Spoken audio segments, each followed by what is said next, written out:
Hello दोस्तों, my self मोहित कुंडू। और आज हम करेंगे cell cycle and cell division. ये जो बायो वाले बच्चे हैं भाई, उनके लिए चैप्टर क्या थोड़ा इम्पोर्टेंट है भाई, क्योंकि सारी की सारी बायो आप इसी पर बेस्ड मान सकते हो, cell cycle and cell division. थोड़ा ध्यान देंगे इस चैप्टर की तरफ। तो देखिए, अगर सबसे पहले आपसे कोई पूछे कि what is cell cycle, cell cycle क्या डेफिनेशन होगी भाई इसकी? सीक्वेंस, या आप बोल सकते हो sequential change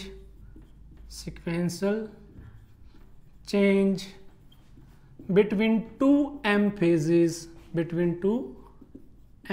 phases in which genetic material got doubled and other cell organelles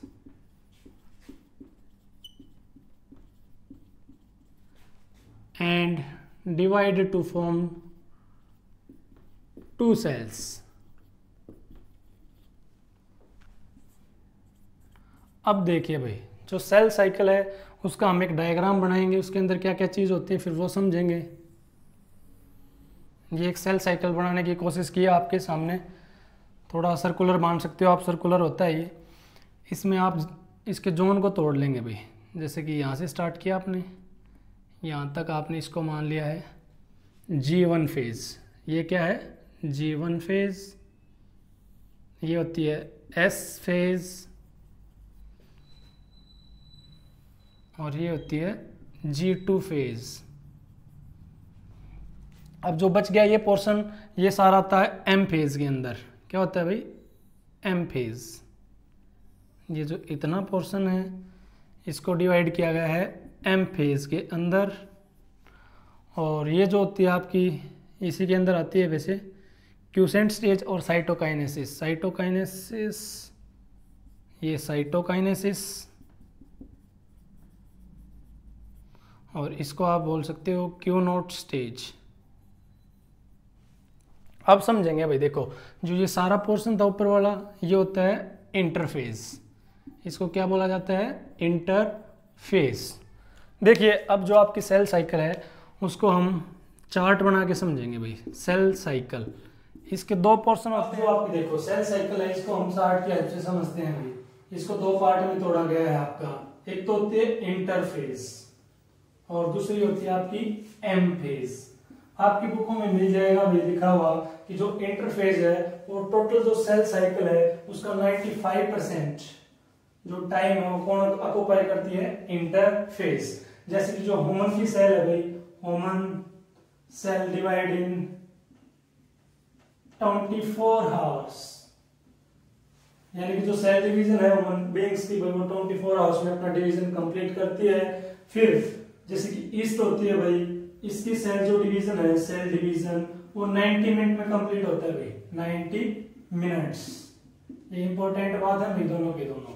अब देखेंगे कि जो इंटरफेज है इसके फर्दर पार्ट किए गए हैं, कौन कौन से होते हैं भाई? एक तो G1 फेज, एक होता है S फेज और एक होता है आपका G2 फेज।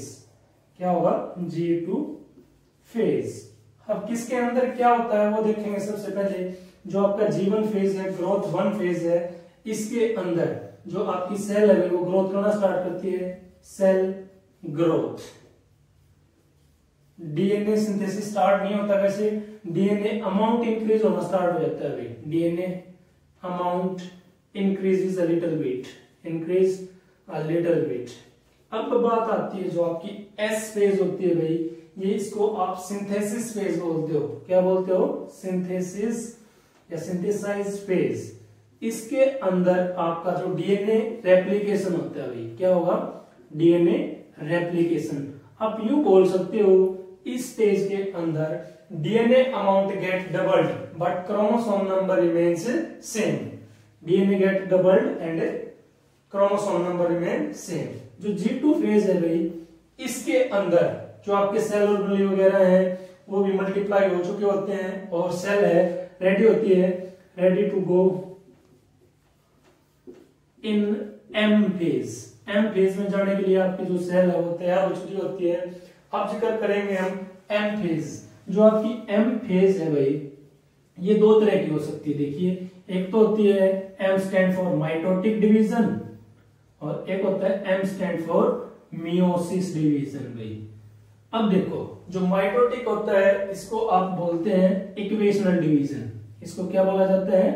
Equational division. और जो आपका मियोसिस होगा भाई, इसको बोला जाता है रिडक्शनल डिवीजन। Reductional division. फर्क क्या है? देखिए, इसको इक्वेशनल डिवीजन क्यों बोला गया है भाई आपका? अगर किसी ऑर्गेनिज्म के अंदर, जैसे ह्यूमन बींग्स में 2n = 46, हमारे अंदर क्रोमोसोम कितने होते हैं? 46। अगर किसी सेल के अंदर माइटोटिक डिवीजन होगा तो उसके अंदर क्रोमोसोम नंबर क्या रहते हैं? सिमिलर। इसलिए इसको बोला गया है इक्वेशनल डिवीजन। और यहाँ पर क्या होता है, जिस सेल के अंदर भी मियोसिस होगा भाई, उसमें क्या होता है? 2n = 46 था, अगर मियोसिस हो गया तो n = 23 रह जाता है भाई मियोसिस को, इसलिए रिडक्शनल डिवीजन बोला जाता है। अब देखेंगे हम जो माइटोटिक और मियोसिस डिवीजन है, इनको भी फर्दर डिवाइड कर दिया जाता है भाई। जो आपका माइटोटिक डिवीजन है, इसकी भी 4 फेज होती है भाई। वो 4 कौन कौन सी हैं? देखिए, सबसे पहले आती है आपकी प्रोफेज। क्या आएगी?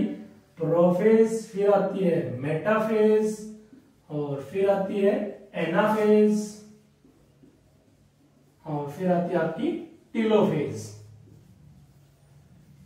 देखिए भाई, ये आपकी एम फेज थी, इसके अंदर आपकी एक टर्म हो रही है। अगर कोई भी सेल आपकी एम फेज के अंदर से गुजरी है, उसके बाद एम फेज में होता है आपका 2 तरह का डिवीजन आता है।